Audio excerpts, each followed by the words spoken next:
అమ్మకి కాల్ చేయడము, నాన్నకి కాల్ చేయడము, రిలేటివ్స్ కాల్ చేయడము, లేకపోతే ఇంటి అడ్రస్ ఎట్లాగో తెలుస్తుంది. ఇంటి దగ్గరికి వచ్చి ఈ టపాసులు పేల్చడము బర్త్డేస్ కి ఇలాంటివి చేస్తున్నారు. లేకపోతే వాళ్ళ ఊరి గ్రూప్ లో ఏదైనా ఫొటోస్ పెట్టడము ఇలాంటివి చేస్తే ఏమవుతుంది? సో మీద అమ్మాయిలే కాదు, మీకు అమ్మాయిలు ఉండొచ్చు, అబ్బాయిలు ఉండొచ్చు. అబ్బాయిలు ఏం చేస్తున్నారు, అమ్మాయిలు ఏం చేస్తున్నారు, వాళ్ళ ఫోన్ తీసుకొని ఏంటి చెక్ చేయాల్సిన బాధ్యత మనకు ఉంది కదా. ఇప్పుడు ఎవరైనా చేస్తున్నారు అలా? ఎవరు చేయట్లేదు. తర్వాత కూడా మీరు ఫర్దర్ గా కూడా అదే బాధలో ఉండిపోతున్నారు. అలాంటి ఏమైనా సిచ్యువేషన్స్ వస్తే పోలీస్ స్టేషన్ ఉంది, 100 ఉంది, మా షీ టీమ్స్ ఉన్నాయి.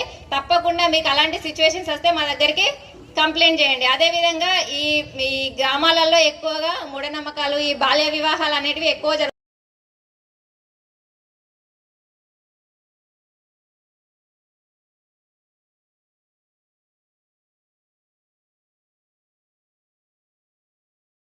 ఇంట్లో వాళ్ళకి తెలియడంతో ఇంట్లో వాళ్ళు వేరే పెళ్లి చేయడము, అప్పుడు ఆ ఫొటోస్ అనే అబ్బాయి దగ్గరే ఉండిపోతున్నాయి. అప్పుడు వాళ్ళు ఏం చేస్తున్నారు, పెళ్ళైనాక కూడా అమ్మాయిని బ్లాక్ మెయిల్ అనేది చేస్తున్నారు. మా దగ్గరకు వచ్చే కంప్లైంట్స్ మొత్తం ఇవే. వాళ్ళిద్దరు పాత లవర్స్ ఉంటారు, ఇద్దరు క్లోజ్ గా ఉంటారు. తర్వాత అమ్మాయికి పెళ్ళవచ్చు, లేకపోతే ఇంట్లో వేరే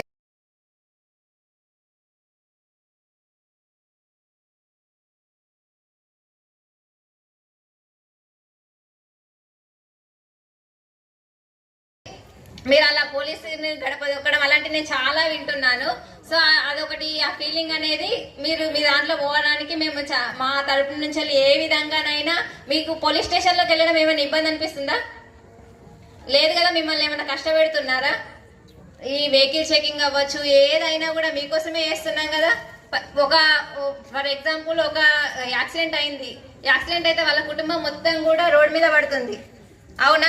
కానీ ఏం చేస్తారు ఈ పోలీసు వాళ్ళు? ఎప్పుడు ఇదే పని, ఏం పర్లేదు వీళ్ళకి. మాకేమైనా డబ్బులు వస్తాయా మీకు చలాన్లు కొట్టడం వల్ల?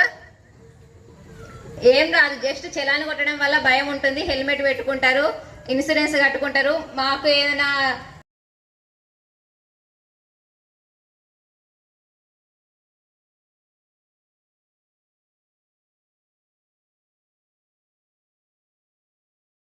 కోసం రక్షణగా మహిళలను ఎవరైనా ప్రేమ పేరుతో వేధించడం కానీ లేకుంటే మెసేజ్ చేయడం కానీ ఈ రోజులలో ఇవన్నీ ఎక్కువగా ఉంటున్నాయి. మెయిన్ ఇక్కడ అందరూ మేము రోజు కాలేజీలో, స్కూళ్ళలో అవేర్నెస్ అనేది ఉందా? మీ కొడుకు అవ్వచ్చు, మీ బిడ్డ అవ్వచ్చు. ఫస్ట్ ఏం జరుగుతుందంటే మా దగ్గరకు వచ్చిన కంప్లైంట్స్ మీకు ఎగ్జాంపుల్ గా చెప్తున్నాను. ఫేస్బుక్ కానీ, ట్విట్టర్ కానీ, ఇన్స్టా కానీ, ఈ స్నాప్చాట్ ద్వారా కానీ, ఇవి ఈ 4 యాప్స్ మెయిన్. అమ్మాయిలు కానీ అబ్బాయిలు కానీ, అందులో ఒక అమ్మాయి అనేది అబ్బాయికి పరిచయం అవుతుంది, అబ్బాయి అమ్మాయికి పరిచయం అవుతున్నారు. అలా పట్ల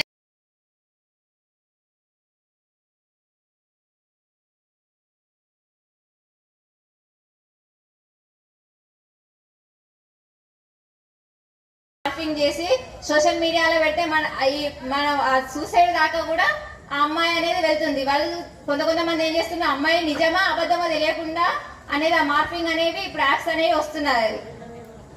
సో మీ పిల్లలకు ఎవరైనా, ముఖ్యంగా మీ ఆడపిల్లలు ఉన్న వాళ్ళు ఈ స్నాప్చాట్ కానీ ఇందులో మీ యొక్క పర్సనల్ ఫొటోస్ అనేవి షేర్ చేయకండి.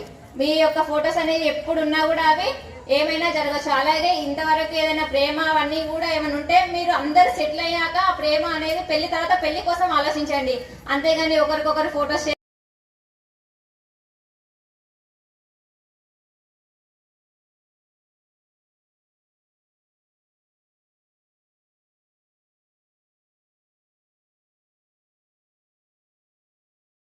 వాళ్ళు పర్సనల్ గా రూమ్ తీసుకొని వేరే అమ్మాయితోటి కూడా ఉంటున్నారు.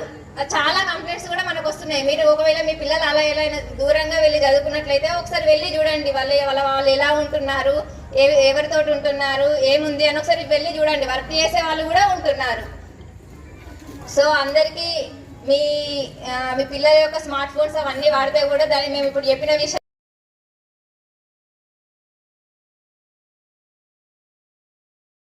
కొంతమంది కూలీ వర్క్ చేసుకోవచ్చు, కొంతమంది బిజినెస్ చేసుకోవచ్చు, ఎంప్లాయీస్ కావచ్చు, ఎవరైనా అవచ్చు. మీ పనులలో మీరు మార్నింగ్ లేసి మీ పనులలోనే మీరు బిజీగా ఉంటారు. మీ పిల్లలు ఏం చేస్తున్నారు, కనీసం వాళ్ళ గురించి వాళ్ళ మొబైల్ వాడుతున్నారు, వాళ్ళు అసలు ఏం చేస్తున్నారు, అందులో ఎవరితో మాట్లాడుతున్నారు, ఎవరితో బయటకు వెళ్తున్నారు అనేసి కనీసం కూడా మీరు పోయి వచ్చి అలసిపోయి వస్తున్నారు. కానీ వాళ్ళు ఏం చేస్తున్నారు, మీరు అంతా చేసే కష్టం అంతా వాళ్ళ కోసమే కదా.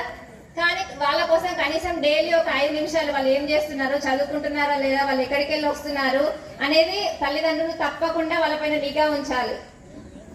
ఇంకా ఇట్లా పరిచయం అవుతారు, అమ్మాయి కానీ అబ్బాయి కానీ పరిచయం అవుతున్నారు. పరిచయం అయిన తర్వాత వాళ్ళు ఏం చేస్తున్నారు, ఒకరికొకరు క్లోజ్ గా ఉండడము, బర్త్డే సెలబ్రేట్ చేసుకోవడము, బయటకు వెళ్ళడము, ఇద్దరు కలిసి క్లోజ్ గా ఫొటోస్ దిగడం. ముఖ్యంగా ఈ స్నాప్చాట్ ఇవన్నీ కానీ లేడీస్ కానీ ఎవరైనా కానీ ఆ పర్సనల్ ఫొటోస్ అనేవి డీపీలో కానీ లేకపోతే సోషల్ మీడియాలో మాత్రం పెట్టకండి.